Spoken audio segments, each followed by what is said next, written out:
first dinner as the Duchess of Blackwood was a lesson in geometry.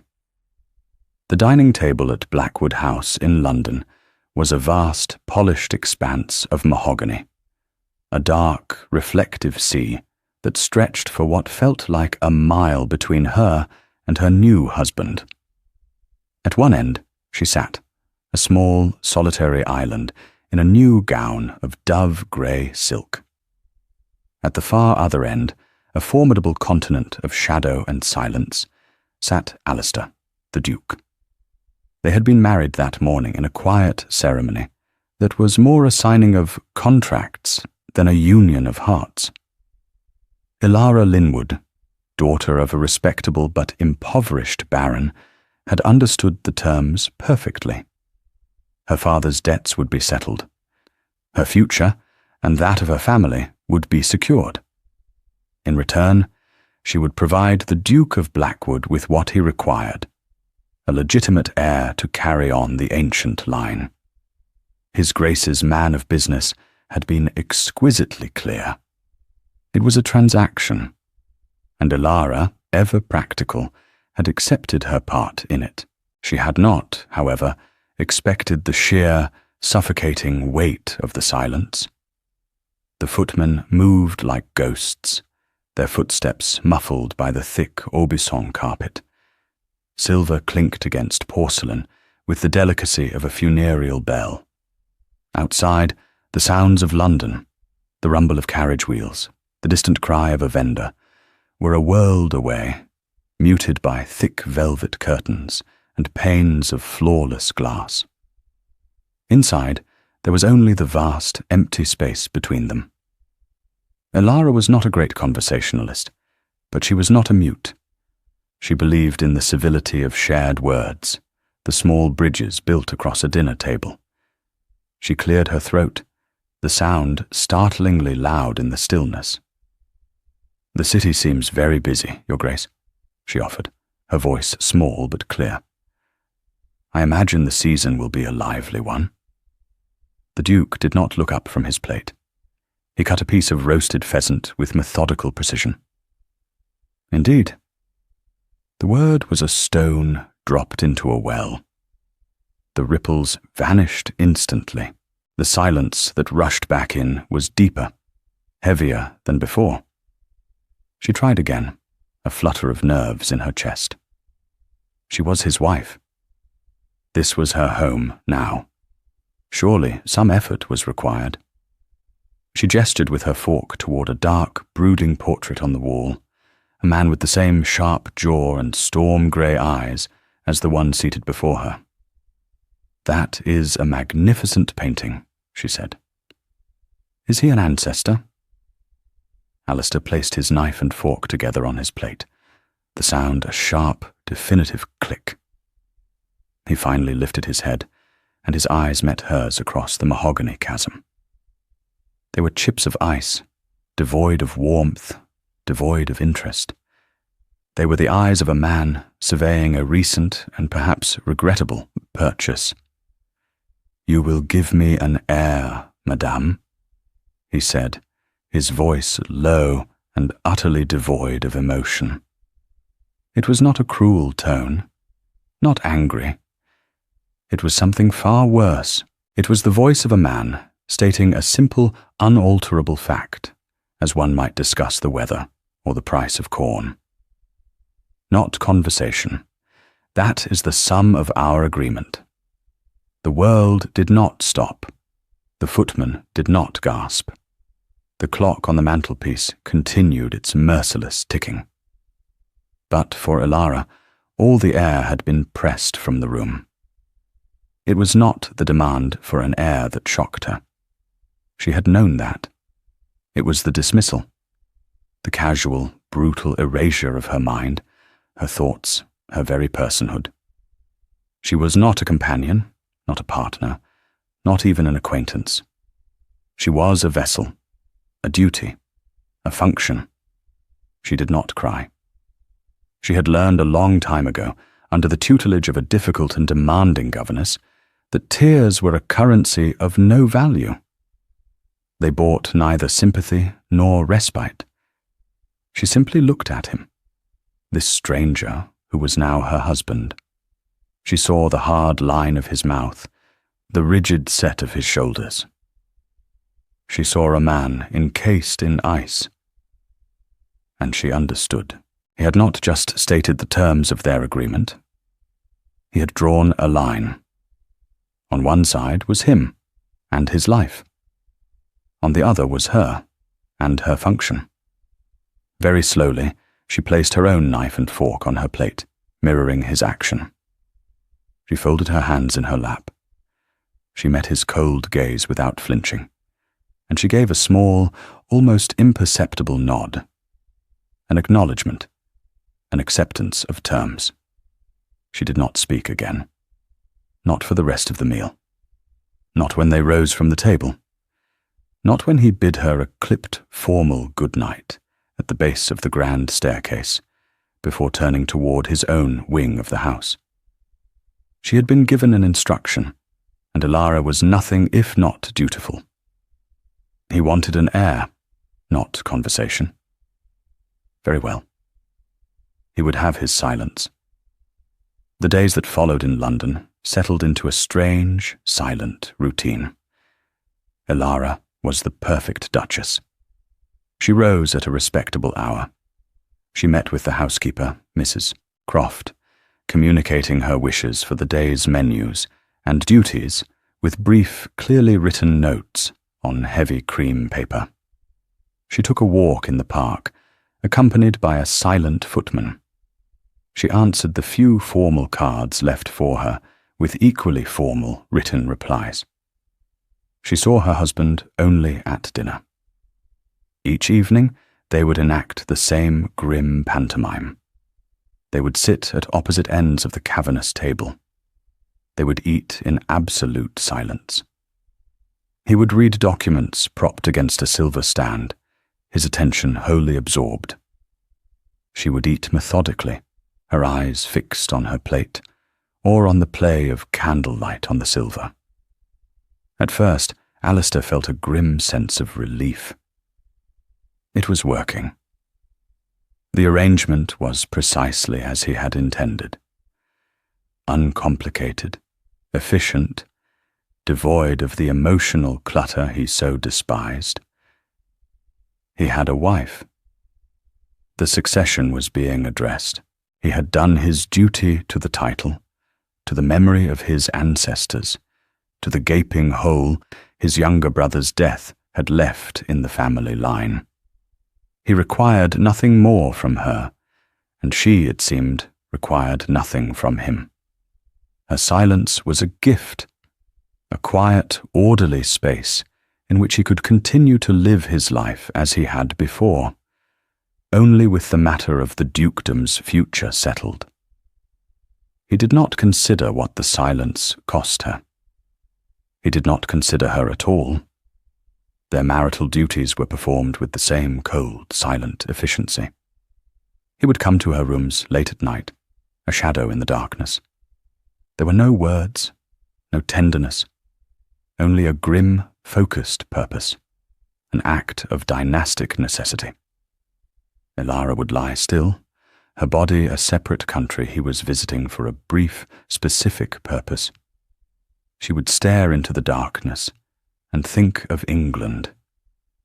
Or more precisely, she would think of the walled garden at her father's modest estate, the scent of damp earth and climbing roses. She would retreat to that place in her mind, a place he could not touch, could not dismiss. When he was finished, he would leave without a word, and she would be alone again. The silence he left behind was a relief. After a month of this frozen existence in London, a note was delivered to her room. It was from him. The script was black and severe. We removed to Stonefall on Tuesday. Elara felt the first flicker of something other than numb obedience. Stonefall, the ducal seat in Northumberland, the country, away from the oppressive, gilded cage of London, away from the endless, echoing mahogany of the dining table. Perhaps there, in the open air, the silence would feel less like a tomb. She packed her own trunks, dismissing her new lady's maid with a gentle written note. She folded her plain grey and brown dresses, the modest wardrobe of a baron's daughter that now seemed so out of place, yet so intrinsically her. She had a new title, a new husband, a new life, but under the silk and the responsibility, she was still Elara Linwood, a woman who preferred gardens to ballrooms and quiet truths to glittering conversation. He had rejected the latter. Perhaps at Stonefall she could find the former. The journey north was conducted in the same profound silence. They travelled in a large, well-sprung carriage, sitting opposite one another.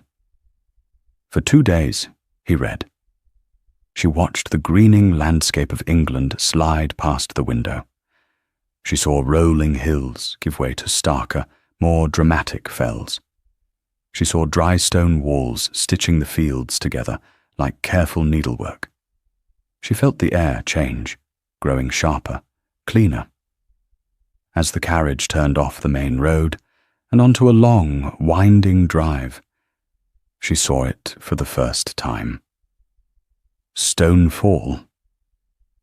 It did not rise from the land so much as it seemed to have been carved from it. It was a vast, sprawling edifice of grey stone, formidable and ancient, with mullioned windows that stared out over the wild landscape like vacant eyes. It was not a welcoming house. It was a fortress, a bastion against the world. It was, she thought, with a flicker of grim irony, the perfect reflection of its master. As the carriage drew to a halt, the great oak doors swung open. A line of servants stood waiting in the cavernous hall. At their head was a tall, severe-looking woman in black bombazine, her silver hair pulled into a tight knot.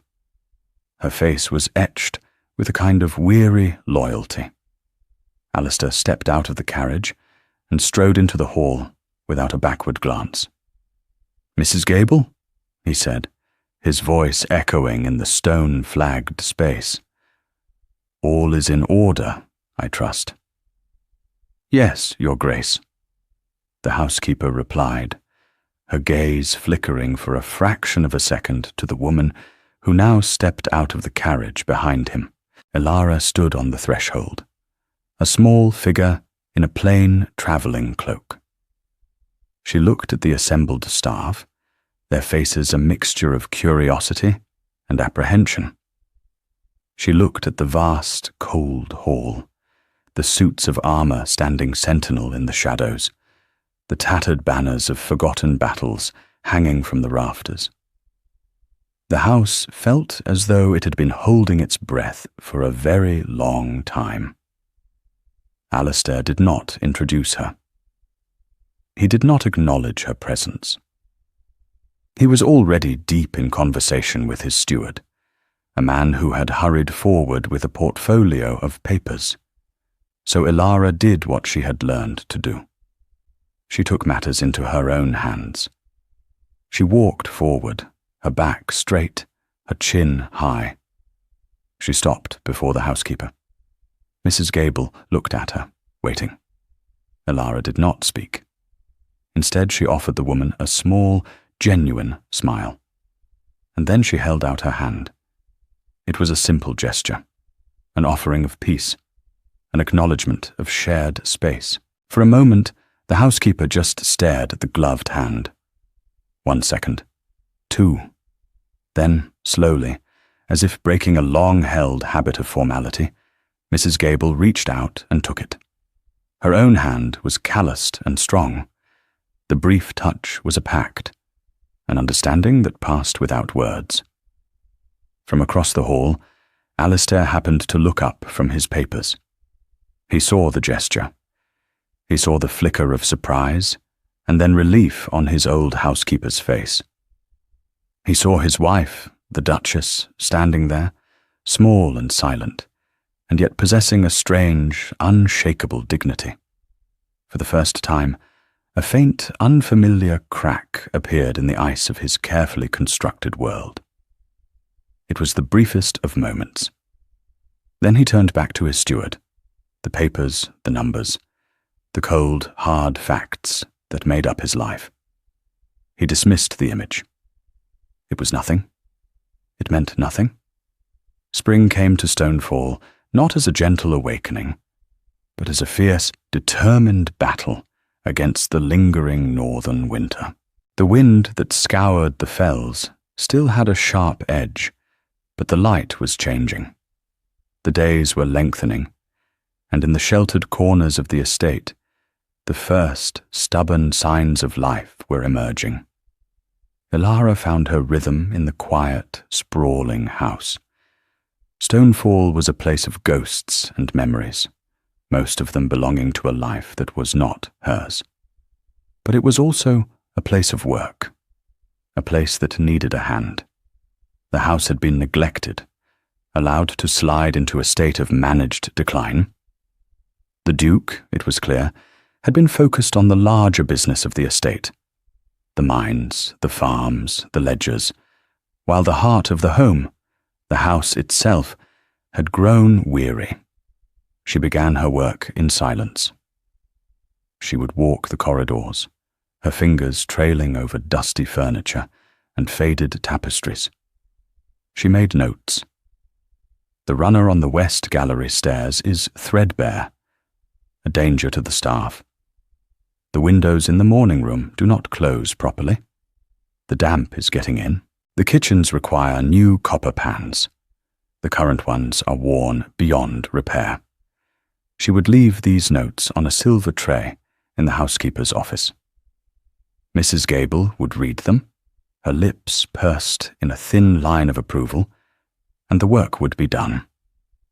Slowly, almost imperceptibly, the house began to breathe again. The scent of beeswax and lemon oil replaced the musty smell of dust. The windows gleamed. The fires in the hearths burned brighter. Her greatest discovery was the walled garden. It was hidden behind a high stone wall, accessible only through a heavy, iron-studded oak door, for which no one seemed to have the key. After 2 days of inquiries, a young stable boy remembered an old, rusted key hanging on a hook in the back of the potting shed. When Elara finally pushed the door open, her breath caught. It was a ruin, but a beautiful one. A sundial stood askew in the centre, its face green with moss. The stone paths were choked with weeds, but against the south-facing wall, a magnificent climbing rose, ancient and gnarled, had thrown out a riot of defiant, pale pink blossoms. In another corner, a thicket of lavender had gone wild, its scent thick in the air. It was a place that had been loved once, and then forgotten. This became her sanctuary. She did not ask for an army of gardeners. She began the work herself, with a pair of old gloves and a trowel she found in the shed. She spent hours there, pulling weeds, clearing the paths, feeling the sun on her back. The physical labor was a balm. It was real. It was productive. It was a conversation with the earth, and the earth, unlike her husband, answered back. It yielded to her hand, offering up the rich, dark soil, the promise of renewal. Mrs. Gable, seeing her Duchess on her knees in the dirt, took it upon herself to assign 2 of the younger garden boys to help. They worked under Elara's quiet direction, communicating in gestures and smiles. They cleared the overgrown beds, pruned the wild roses, and uncovered the bones of a once glorious garden. Alistair observed this from a distance. He would see her from his study window, a small, focused figure in a plain dress and a wide-brimmed straw hat, moving through the resurrected garden. He had not been in that part of the grounds for 2 years, not since Edmund died. It had been his brother's favorite place. His first reaction was a flash of hot anger. An intrusion? A violation of a sacred space. He started to rise from his desk, intent on going down there and putting a stop to it. But he paused. He watched her gently staking a delphinium, her movements careful and precise. He saw the garden boys working, not with the sullen obedience he was used to from his staff, but with a quiet enthusiasm. She was not destroying a memory. She was tending to it. He sat back down, a strange, unsettling feeling coiling in his gut. He told himself it was practical. The Duchess was improving his property. It was a good use of her time. It kept her occupied. It kept her silent.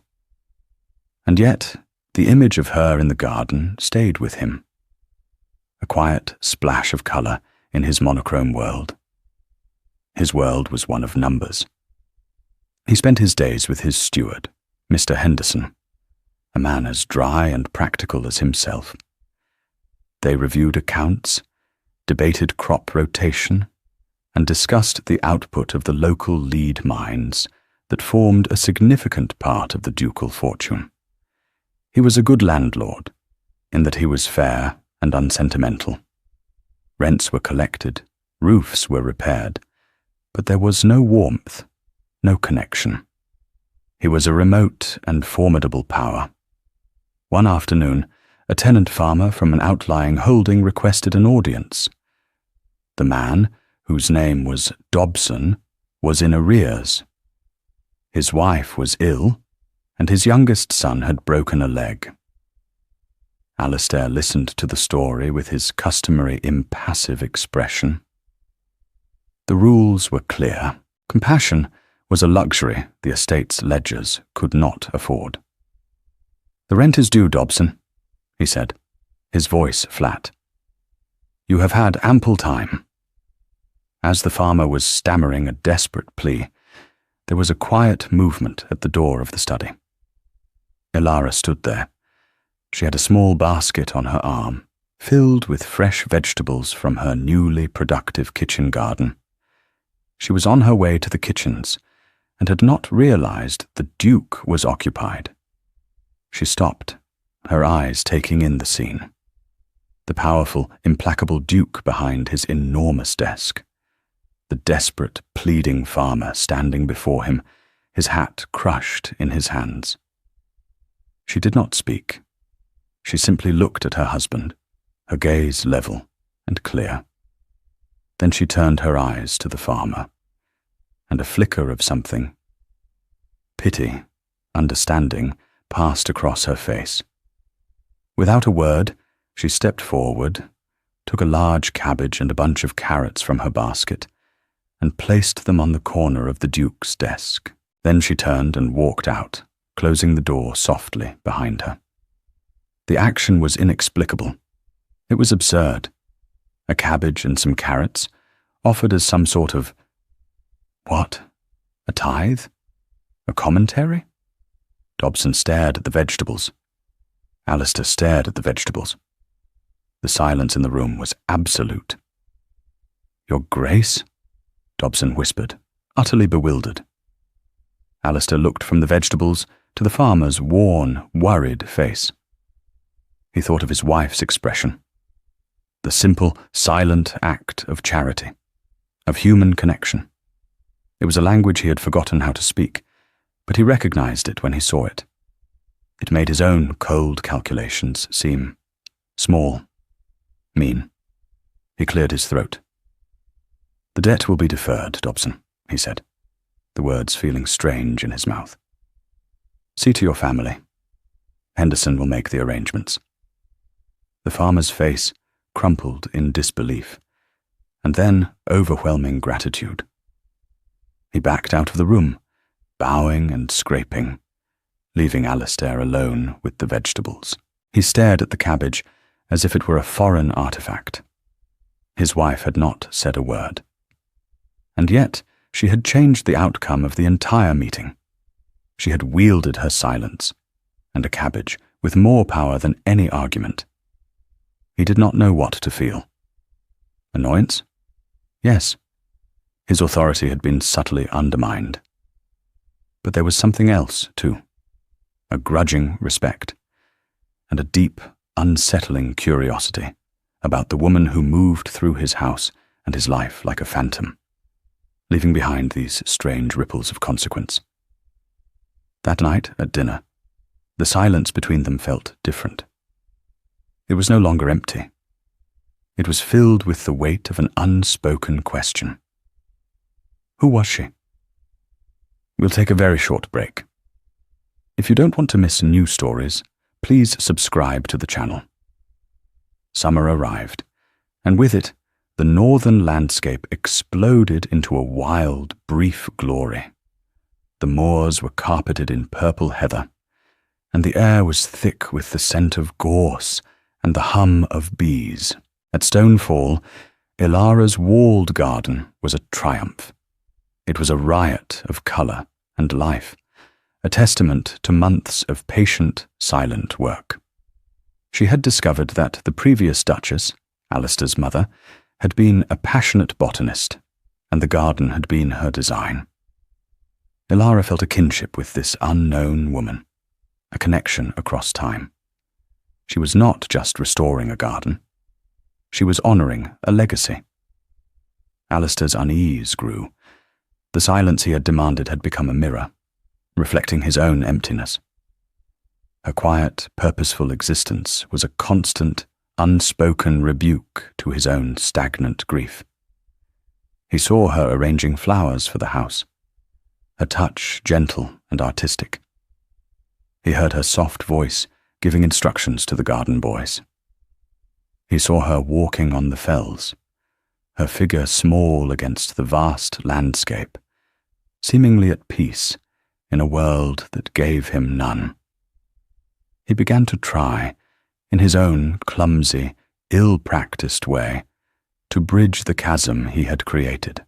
"The garden is much improved," he said one evening at dinner. It was the first unsolicited comment he had made to her in months. Ilara looked up, her expression unreadable. She gave a slight inclination of her head. Acknowledged. Not answered. The silence returned, more profound for the brief interruption. He tried again a few days later. He saw her returning from a ride, her cheeks flushed with the wind. "Was your ride pleasant, madam?" he asked, his tone stiff. She paused, dismounting with the help of a groom. She looked at him, and for a moment he thought she might speak. Instead, she simply nodded. Once. Then she turned and walked toward the house. His frustration mounted. It was perverse. He had set the rule, and she was following it with a maddening, perfect obedience. He was the Duke. He could simply command her to speak. But the words died in his throat. What would he say? "I have changed my mind." "You may speak now." The sheer arrogance of it, the sheer foolishness, was too much even for him. He had made his bed of silence, and now he was forced to lie in it, alone. The library at Stonefall was his last refuge. It was a magnificent room, 2 stories high, lined from floor to ceiling with books. It smelled of old leather and beeswax. It was the one place in the house that felt truly his, a sanctuary of order and intellect. It had also been Edmund's sanctuary. They had spent countless hours in here together, reading, arguing, dreaming. After his brother's death, Alistair had kept it as a shrine, everything exactly as Edmund had left it. One rainy afternoon, driven inside from the garden, Ilara sought refuge in the library. She had not dared to enter it before, sensing it was the Duke's private domain. But the house was oppressive, and she longed for the company of books. She slipped inside, awed by the scale of it. She ran her fingers along the spines, breathing in the scent of paper and time. She chose a slim volume of poetry, and settled into a worn leather armchair by the window, tucking her feet beneath her. For the first time in months, she felt a sense of peace. An hour later, Alistair entered the library. He stopped dead on the threshold. He saw her, curled in Edmund's favourite chair, a book open in her lap. The sight was a physical blow. It was a desecration. "What are you doing in here?" he demanded, his voice harsher than he intended.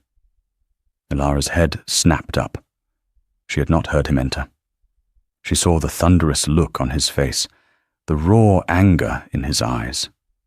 She immediately stood, placing the book carefully on the table beside the chair. Her heart was pounding. She had trespassed. He strode into the room, his presence sucking all the air from it. He stopped before her. "This is my library."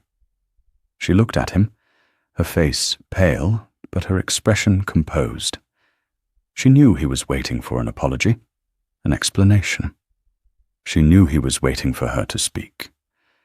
And she would not. She held his furious gaze. Then, with a quiet, deliberate grace, she dipped into a small curtsy, a gesture of deference to his position, his ownership.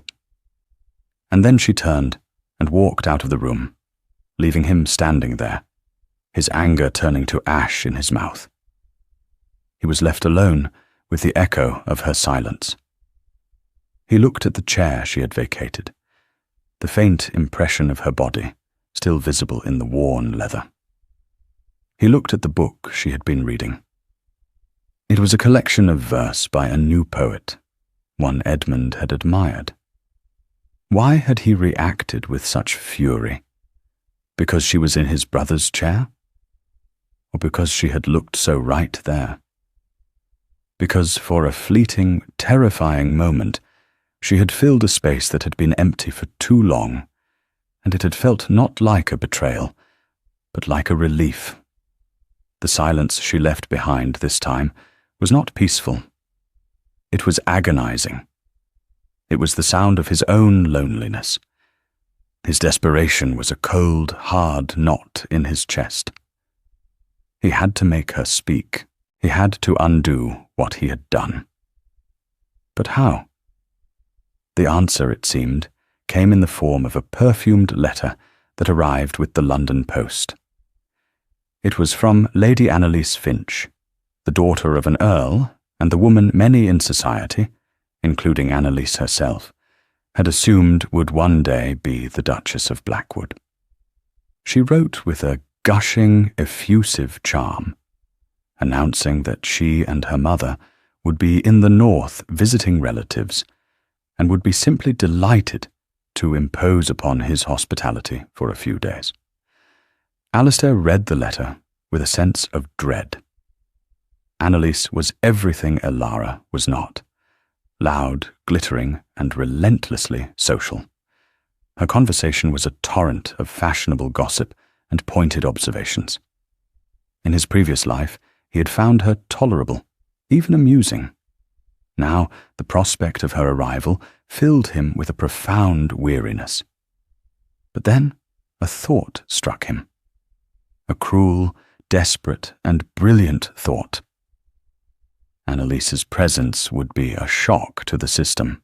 Her constant chatter would throw Ilara's silence into sharp relief. Perhaps jealousy, or social pressure, or simple irritation would succeed where his own clumsy efforts had failed. Perhaps another woman's voice would force Ilara to find her own. He wrote back a brief, formal note of acceptance. Lady Annalise and her mother would be welcome at Stonefall.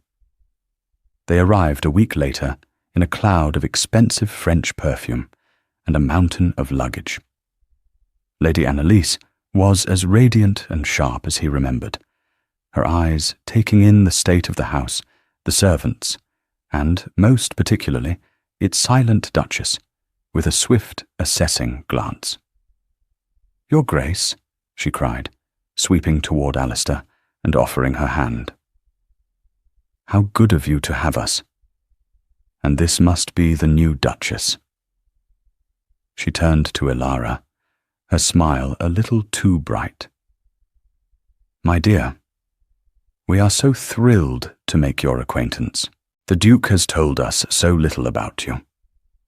Elara, dressed in a simple gown of brown muslin, inclined her head in greeting. The first dinner with their guests was an ordeal.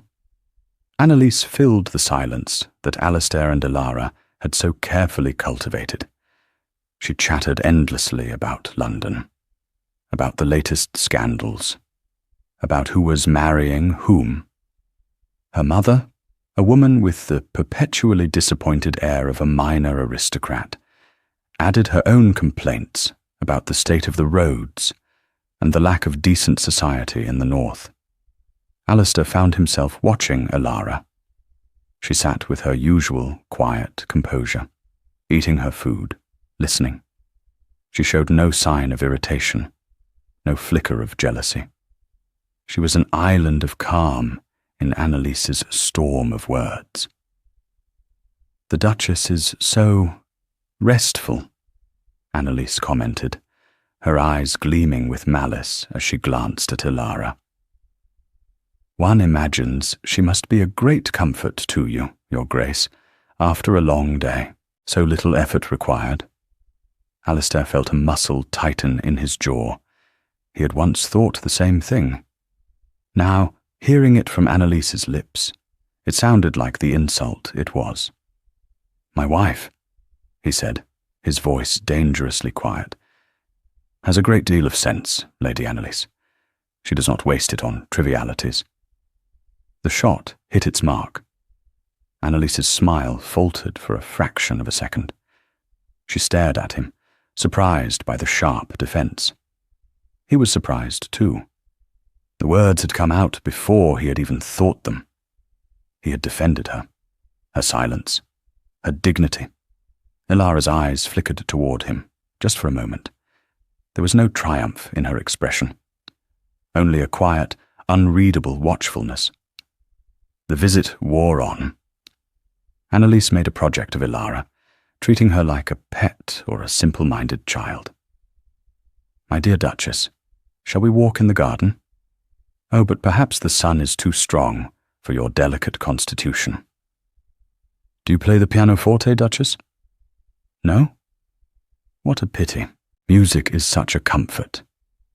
Through it all, Elara remained serene and silent. She would listen, nod, and then quietly excuse herself to see to her garden or her household duties. Her refusal to be drawn into Annalise's games was a form of power Annalise could not comprehend. She could not fight an enemy who would not engage. One afternoon, Annalise cornered Alistair in the library. Alistair, we must speak frankly, she said, closing the door behind her. This is a disaster. The girl doesn't speak. The whole county is beginning to whisper. They call her the Silent Duchess. It reflects poorly on you. You need a wife who can act as your hostess, who can converse, who can manage society. Not this. She gestured vaguely in the direction of the house. Alistair looked at her perfectly coiffed hair, her expensive silk gown, her face animated with ambition and concern that was entirely for herself. He thought of her endless, meaningless chatter. He thought of the noise, the sheer, exhausting noise she brought with her, and he compared it to Elara's silence. A silence that was not empty, but full of dignity, of purpose, of a strength he was only just beginning to understand. A silence that had made him look at his own life, his own grief, his own cruelty, and find them wanting. I find my wife's company entirely satisfactory, Annalise, he said, his voice cold as the stone of the house. And I find your concern for my affairs misplaced. He opened the library door for her, his expression leaving no room for argument. Humiliated and furious, Annalise swept out. The next morning, she and her mother made their excuses and departed, leaving a blessed, wonderful quiet in their wake. That evening, at dinner, the silence returned. But it was different now. It was not a weapon. It was not a punishment. It was a space. A quiet space that Alistair now understood was not empty, but waiting for him to be worthy of entering it. The year was turning. Autumn was approaching. And he knew, with a certainty that chilled him to the bone, that his time was running out. The first chill of autumn was in the air, a sharp, clean scent of wood smoke and damp earth. The leaves on the great oaks in the park were beginning to turn, their edges tinged with gold and rust. It was a season of endings, and Alistair felt a growing sense of panic. It would soon be a year. A year since he had spoken those fateful, foolish words. A year that she had held him to his brutal bargain. His salvation and his judgment arrived in a handsome black carriage. His mother, the Dowager Duchess Augusta, had come to Stonefall. Augusta was a formidable woman. She was in her late 60s, with eyes as sharp and intelligent as her son's, but tempered with a warmth and a wry humour he had long since lost. She had been a renowned hostess in her day, a woman of great style and even greater substance. Since her husband's death, she had lived a quiet life on one of the dower estates, but she missed nothing. Her letters were infrequent but always pointed. She swept into Stonefall and immediately took charge. She embraced Alistair, her hug surprisingly strong. "You look terrible, Alistair," she announced, holding him at arm's length, like a man who has forgotten how to sleep. Then she turned to Elara, who stood quietly by the fireplace. The dowager's sharp eyes took in everything: the simple but well-made dress, the quiet composure, the absence of jewels, the unshakable dignity. "And you must be Elara," she said, her voice softening. She did not wait for a curtsy. She moved forward and took both of Elara's hands in her own. "My dear girl, I am so very glad to meet you." Elara looked into the older woman's eyes and saw not pity, but a keen, compassionate intelligence. She felt an unexpected warmth spread through her. She squeezed the dowager's hands in return. A silent answer to the unspoken welcome. Augusta, of course, noticed the silence immediately. She was a connoisseur of social dynamics, and the atmosphere between her son and his wife was a symphony of dysfunction she could read with perfect clarity. For 2 days, she observed. She watched them at dinner, the vast, silent space between them. She watched Elara managing the household with her quiet notes. She walked with Elara in the walled garden, listening, or rather not listening, as Elara communicated her passion for the place through gestures, through the simple act of showing a particularly beautiful rose or a promising new planting. On the 3rd day, she cornered Alistair in his study. "All right," she said, closing the door firmly behind her. "I have been patient. Now you will tell me.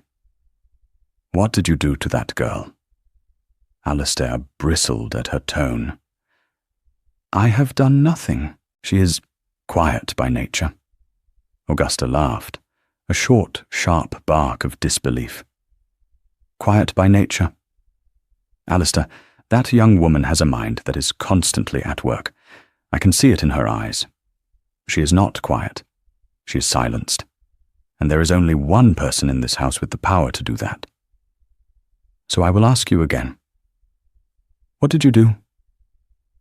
He turned away, staring out the window at the bleak, beautiful fells. He could not meet her eyes. The shame was a physical weight, For months, he had lived with his folly. To speak it aloud, to give it voice, felt like a final, damning judgment. But his mother's gaze was relentless. He finally turned back, his face a mask of weary defeat. In a low, clipped monotone, he told her. He recounted the scene at that first dinner. He repeated the words.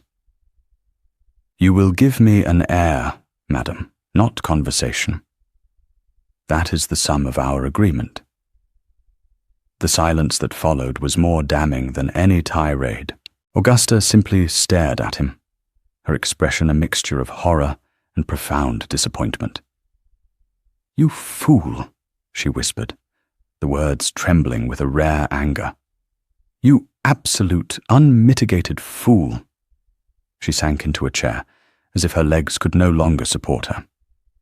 Her father was a scholar. Her mother was a poet.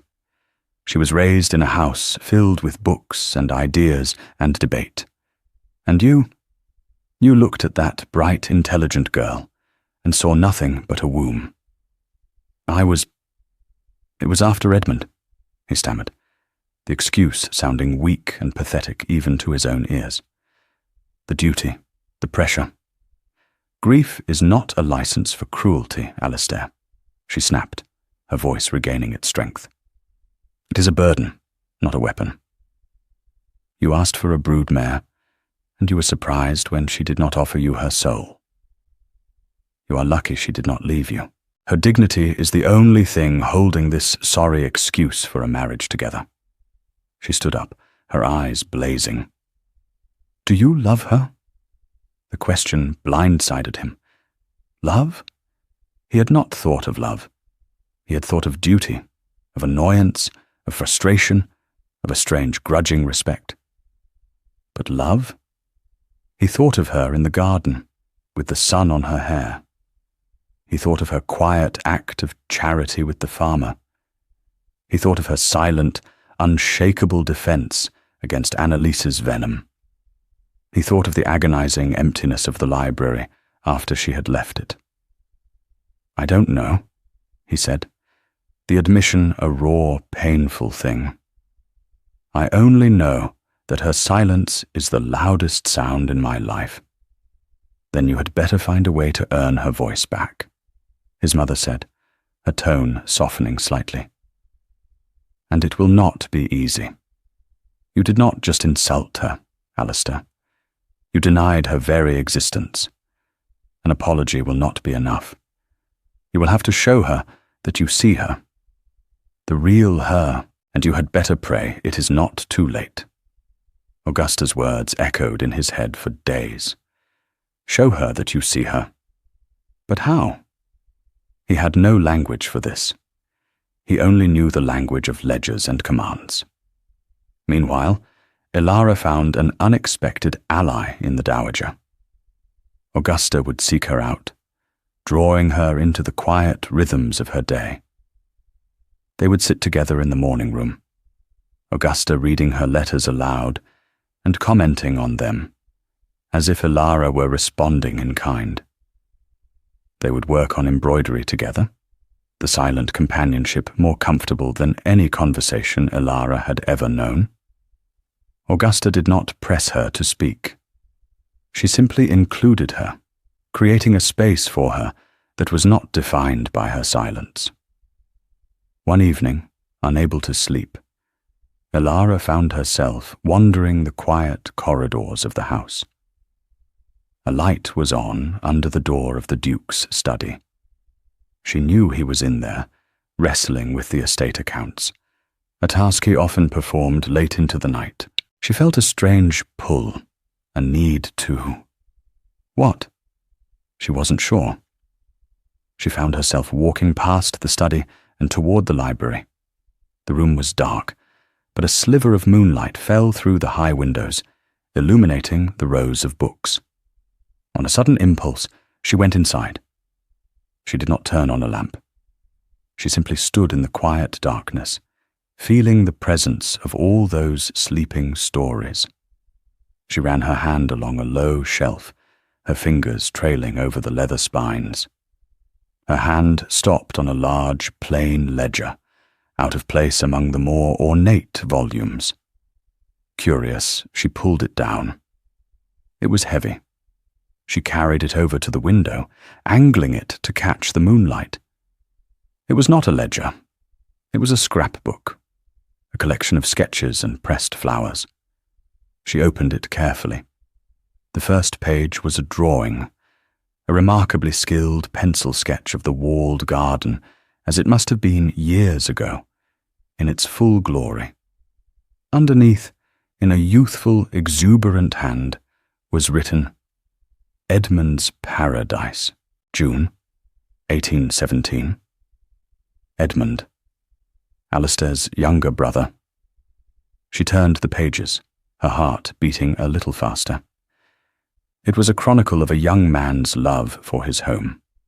There were sketches of the fells, of a favourite horse, of the view from the highest point on the estate. There were pressed flowers from the garden, each one carefully labelled in Latin. There were notes, observations, fragments of poetry. It was a book brimming with life, with joy, with a deep and abiding connection to Stonefall. Tucked into the back of the book was a small bundle of letters tied with a black ribbon. Her hands trembled as she untied it. They were letters from Alistair to Edmund, sent from university. She knew she shouldn't read them. It was a violation of a privacy far more profound than entering a library. But she couldn't stop herself. She had to understand the man who had wounded her so deeply. She read the first letter. Alistair's handwriting was the same severe script, but the tone was entirely different. It was warm, teasing, full of brotherly affection. He advised Edmund on his studies, mocked a particularly pompous professor, and asked, with genuine concern, about the progress of the garden. "Tell me the truth, little brother," one passage read. "Has Mother's new rose survived the frost? I hold you personally responsible for its welfare. Do not let me return to find you have neglected your duties as head gardener." Another letter spoke of the future. "When I am old and grey, and buried in ducal paperwork, you will be the one to keep Stonefall's heart beating. You have the soul for it. I only have the head." She read for an hour, the moonlight her only lamp. She saw a different Alistair, a young man who was not cold and remote, but protective, loving, and deeply aware of the burden of the title that awaited him. A man who had seen his brother not as a spare, but as the soul of their family, the keeper of its joy. And she finally understood. The man who had spoken those cruel words at the dinner table was not the real Alistair.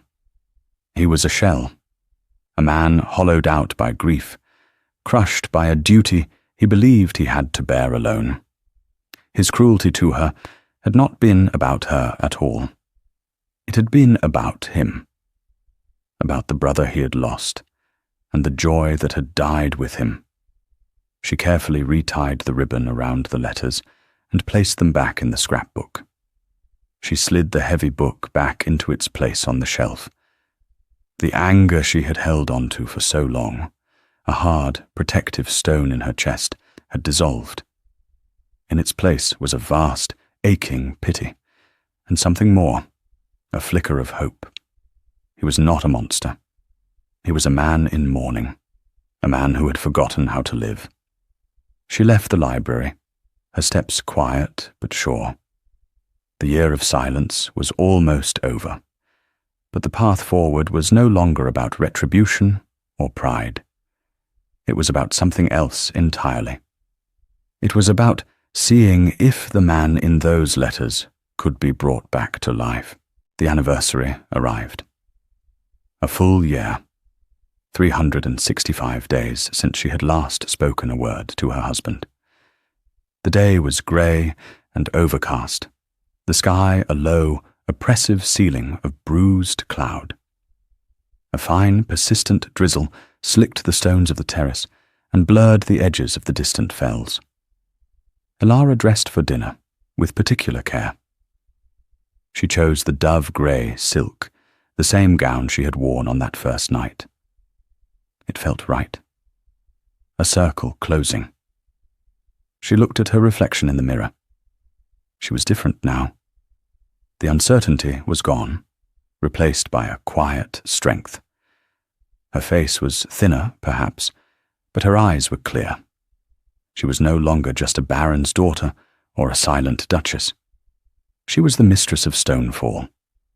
She knew its secrets, its sorrows, its rhythms. She had become a part of the place, and it a part of her. When she descended the grand staircase, Alistair was waiting for her in the hall. This was unusual. He was usually already in the dining room, engrossed in his papers. He stood by the fire, not reading, just watching the flames.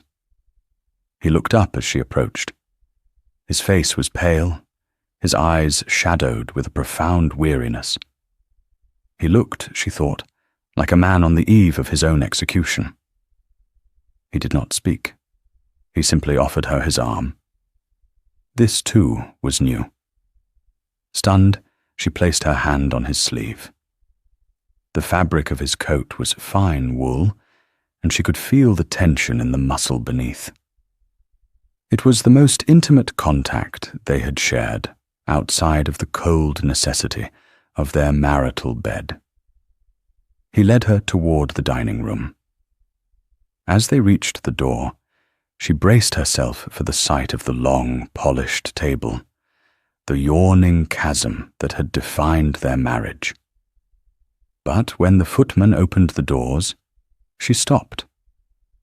The room was changed. The great, long table was gone. In its place was a small, round table, set for only two. It was placed before the roaring fire, and the candelabra in its center cast a warm, intimate glow. The two chairs were close enough to touch. It was a gesture so profound, so unexpected, that it took her breath away.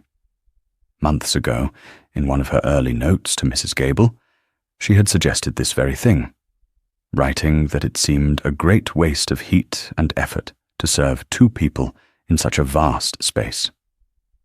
The suggestion had been quietly ignored. But he had remembered. He led her to her chair and seated her. Another small, unaccustomed courtesy. He sat opposite her, the space between them now measured in inches, not yards. The footman served the first course, and then, with a glance from the Duke, withdrew, closing the doors behind them. They were alone. The silence in the small circle of light was different. It was not a void. It was a presence, humming with unspoken words, with the weight of a year of sorrow and misunderstanding.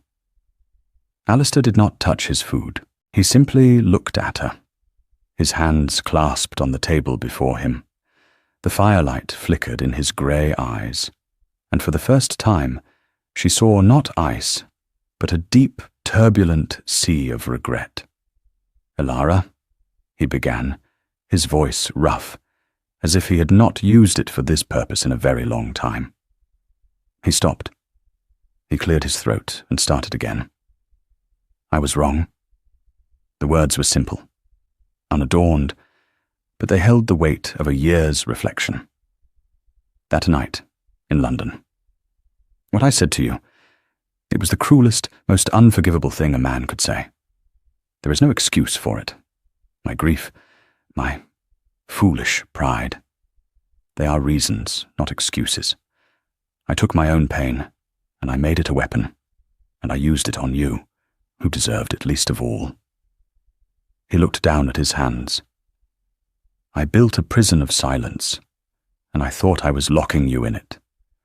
It took me months to realize I had locked myself in with you, and that you were free, and I was the prisoner.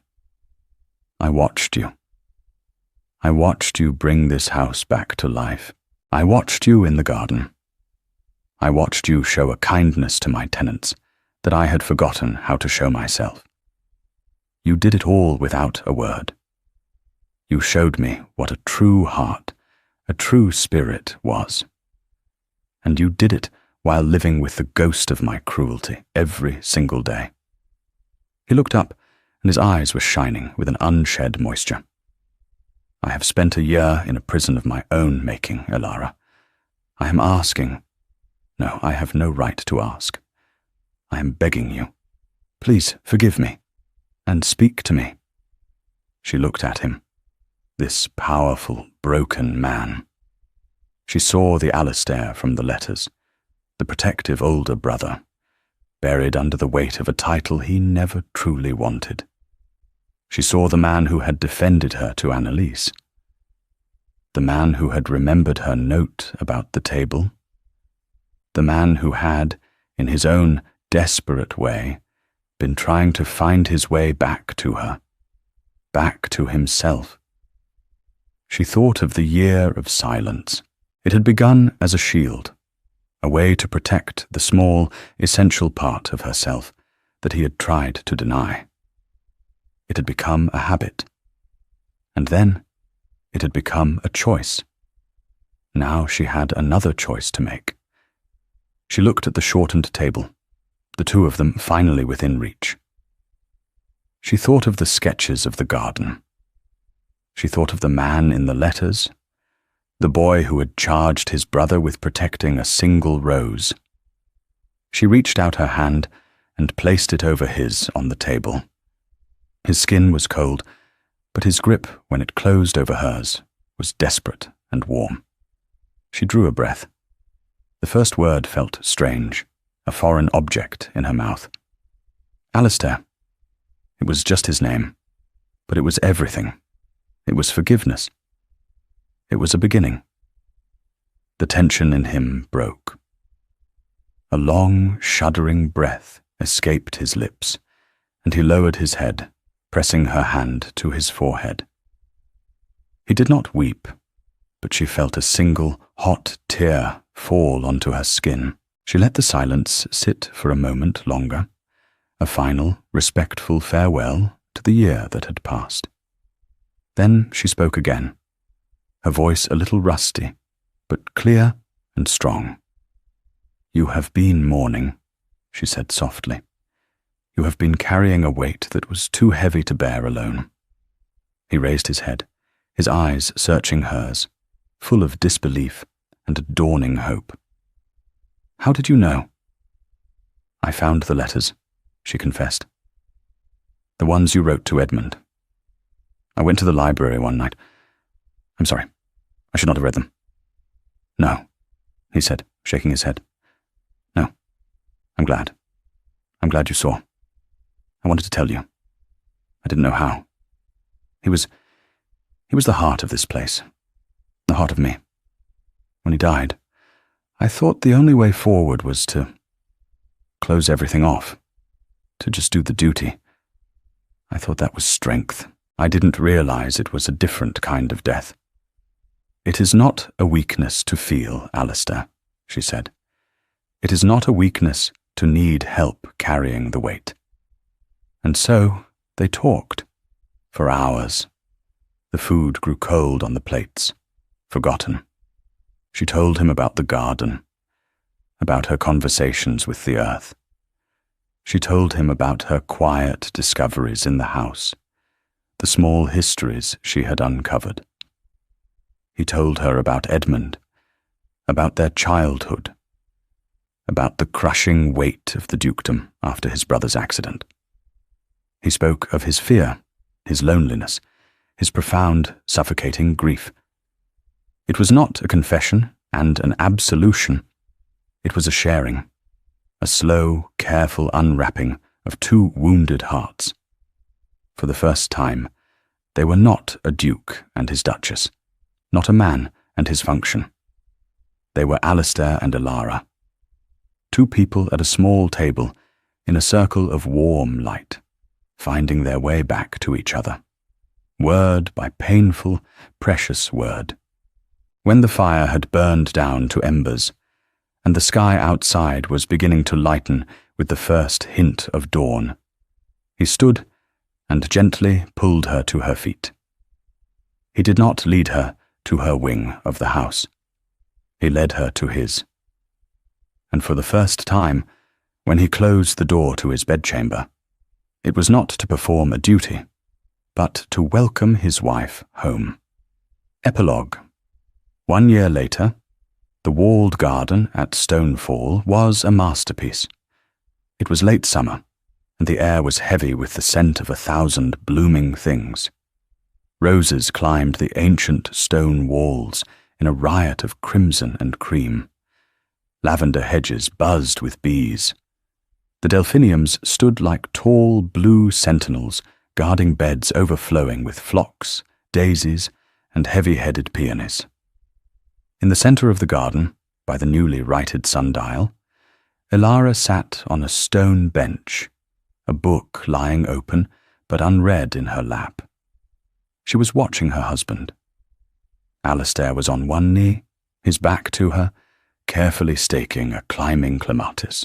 He was wearing old trousers and a linen shirt with the sleeves rolled up, his ducal dignity entirely forgotten. He was talking, a low, happy murmur directed at the plant.